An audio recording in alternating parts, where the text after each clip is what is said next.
everyone, welcome back to my channel. So today I filmed my very first makeup video, and in this video I'm going to be sharing with you tips on how to create this look, a light glowy summer makeup look. And if you want to know all my steps from prepping the skin to setting the makeup, just go ahead and keep on watching.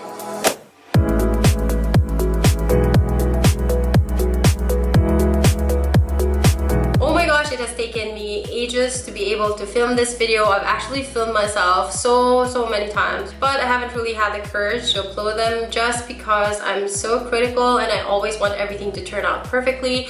But obviously we know that now nothing comes out as perfect as you want them to be. So today I decided I'm just gonna go ahead and start filming, and this is where we are right now. So if you're excited, I am too, and I can't wait for you guys to see how I normally do my makeup as well, and all the tips that I'm going to be sharing with you. I'm pretty sure you're going to be able to use it for all of your makeup routines, not just doing a glowy or a dewy makeup look.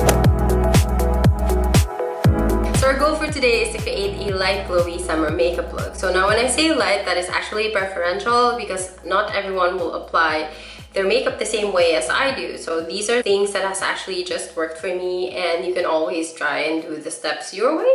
But today I'm going to be showing you my style, and if you want to see more of that, let's go ahead and get started. So the most important thing about this look are the products that you use, of course, and it's important that one of them, most of them, if not all of them, have a glowy component. So I'm going to begin my look with my favorite primer oil, and that's from LC. I just apply a few drops on my fingers and I use it all over the face. I basically like using this because it's very light on the skin and it has those very tiny like gold glitter components that I love. You hardly see it, but you can see it on your skin shine through your makeup. So I also use another type of primer, which is the MAC Strobe Cream. I just take a little bit of the product, and then I take a little bit of my Natural Radiant Longwear foundation from NARS. I use a couple of pumps and I'm gonna mix them together. I normally put my foundation at the back of my palm just because putting the foundation in the back of your hand warms up the foundation as well, and I like how it blends perfectly on the skin. If you don't have the Radiant foundation or anything that has glow in it, or meant for dewy skin, you can always mix your foundation with a glow drop or something like that, like a MAC Strobe Cream.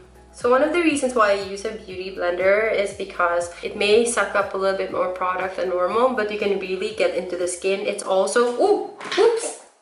So the beauty blender is damp, and I use this because I feel that the product really gets worked onto my skin. So depending on your skin type, if you have dry or you have a little bit of acne, of course, you can use a little thicker layer of foundation. So I added one more pump so I could catch my neck. I have something extremely open, so I just don't want like my whole face to be floating. I hope that it matches actually.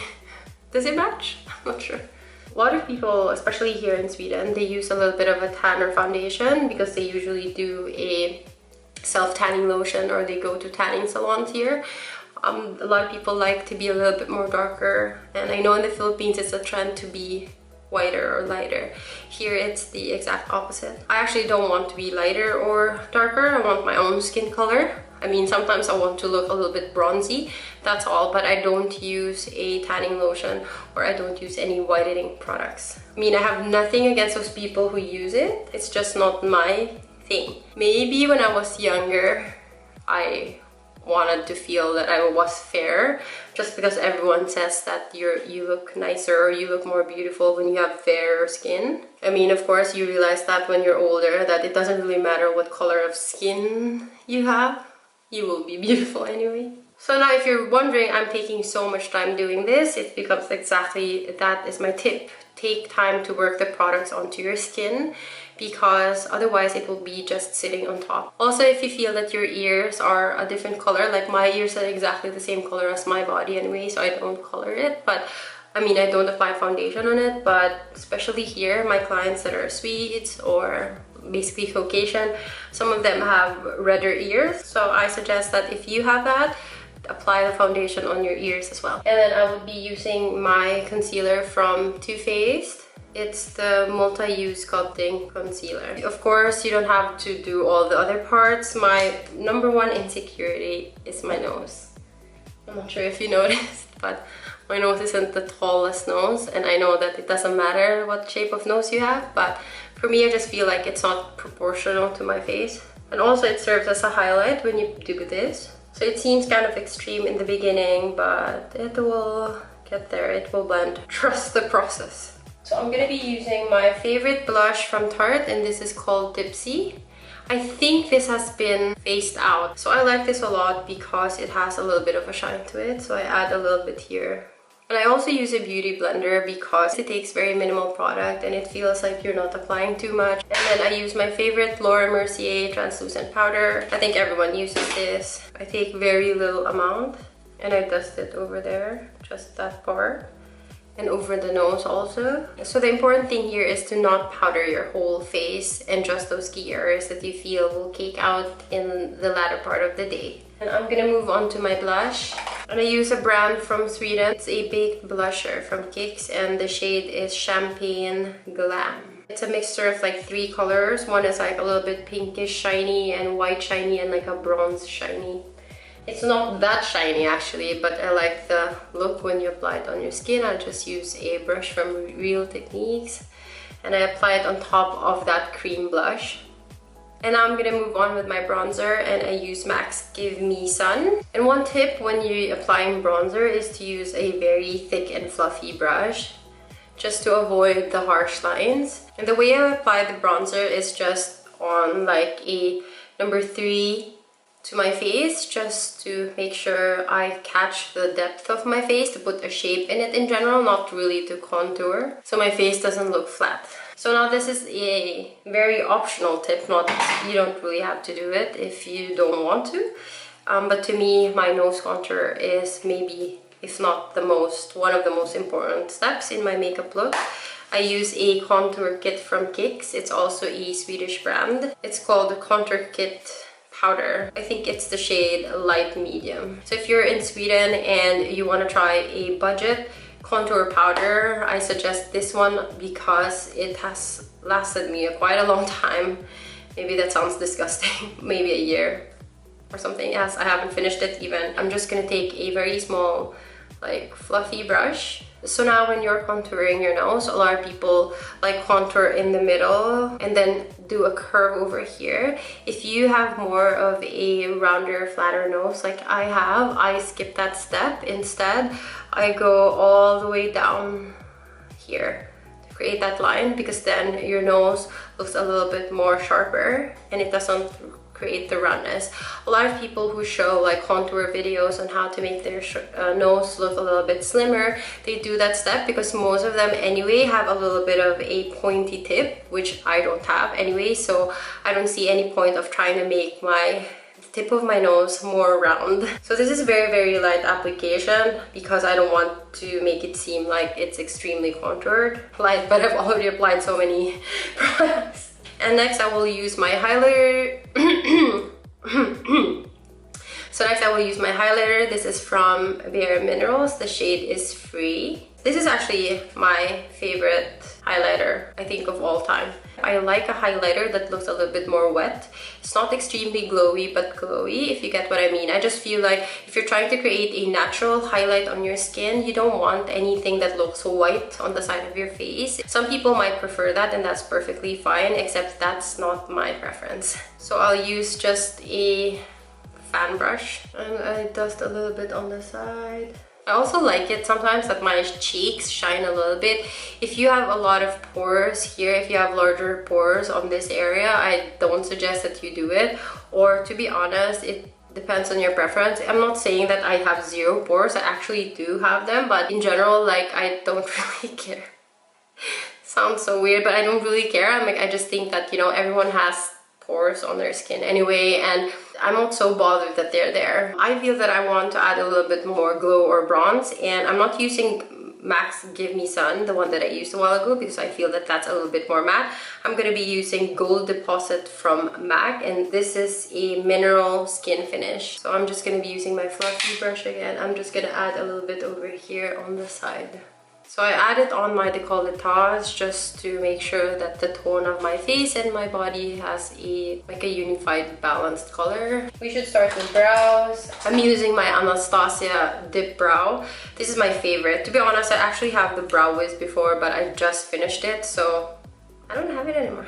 I'm gonna be starting off by taking a little bit of the product on the brush. My brows are pretty bushy as it is, but it doesn't have the best shape. I make sure that I brush it up to see which parts I want to fill. And that is important when you're doing brows. You always have to brush the hairs because a lot of times how you shape your brows depends on how you've prepped the brows. So I add just little brush hair strokes like that. I don't want my brows to be completely strongly shaped. Also, it's important that if you want your brows to look natural, never ever shade the beginning part of your brows harshly. If you can see that this part I hardly touched, because it will make your brows look really intense. Also, another tip, when you want to make sure that your brows look even, when you're looking at the mirror like this, you will never see the hole. So I always I take a step back and look from the mirror quite far away to see if they're balanced. That's actually something I learned in school. Thank you, R.B. Chanko, my teacher. She was the one who taught me that. You can always do your brows however you want, but for me, I like a light application of brows when I have a light makeup on, just so you have that balance. Then I'm gonna set my brows because they're extremely bushy. I'm just gonna set them with brow gel. I'm using an a.k.a. brow gel. Thank you, a.k.a. I got this as a gift. So my brows are done and I'm gonna apply a little bit of eyeshadow. So here you can always choose a little bit of a matte eyeshadow if you're not completely confident with a shiny eyeshadow or a shimmer eyeshadow. So I'm gonna be using the Huda Beauty Desert Dusk palette, and I'm gonna be using this shade right here on the bottom. This shade is actually a cool tone shade, and I could go for a warmer shade, but I like my eyes to have an emphasis a little bit on the socket because I don't really have that fold. So I usually begin with this step. And using the same brush, just because this is a light look anyway, I applied this shade on the top, which is called Desert Sand. It's like a beige shade, so I blend it just on the outer side of the eyeshadow, just to make the harsh lines go away. Now I actually am not sure if I like that look. I don't know why. So I'm gonna add a little bit more of this, the brown one that is called Oud. Now I'm using a separate brush because this is a matte shade. So next step, I'm gonna curl my lashes. I'm using this one from Inglot. I used to have the Shuyemura one, but I think that has been the most popular in the Philippines before. But I don't know, for some reason it bites me here on this side, and on this side it catches my hairs. So I've never really been a big fan of that. When I worked for Inglot, I got this one when I remember we had like a discount day or something, so I bought this one specifically for my personal use, and to be honest, this has been my favorite. I think this is one of the best ones for Asian, not just for Asian, but for eyelashes that are straight and don't have a life, which is mine. So the key to doing your eyelashes or curling your eyelashes is that you don't stick in one spot.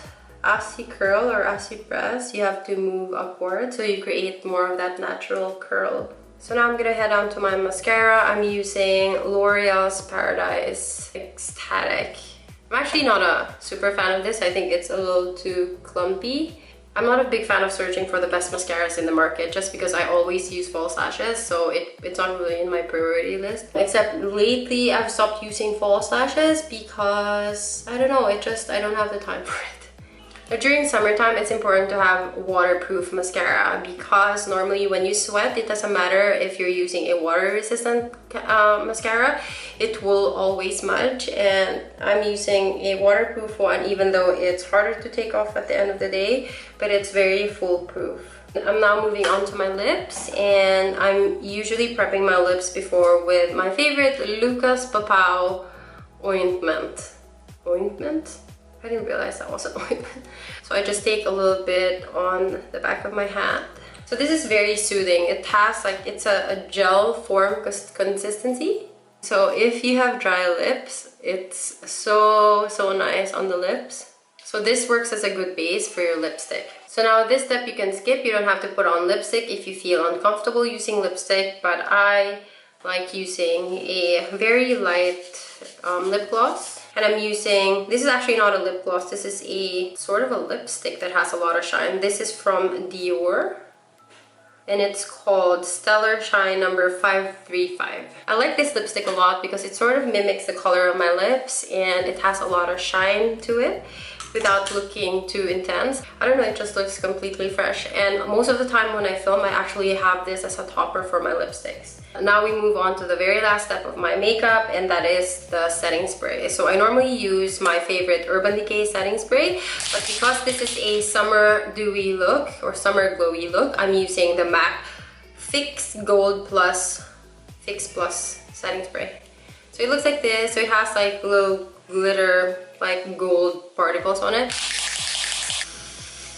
I use a good amount just because I know that it will make the whole look even more glowy, and of course it helps in making the makeup stay longer.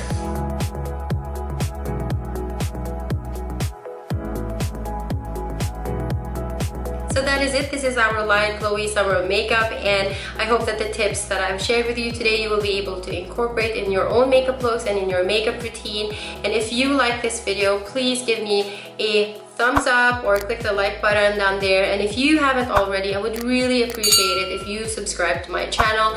As a new content creator, I'm really counting on your support for me to be able to keep continuing creating content for you. So if there's any makeup video that you would like me to film for you, just go ahead and comment on the comment section down below, and I would love to create them for you. So that's it for me today.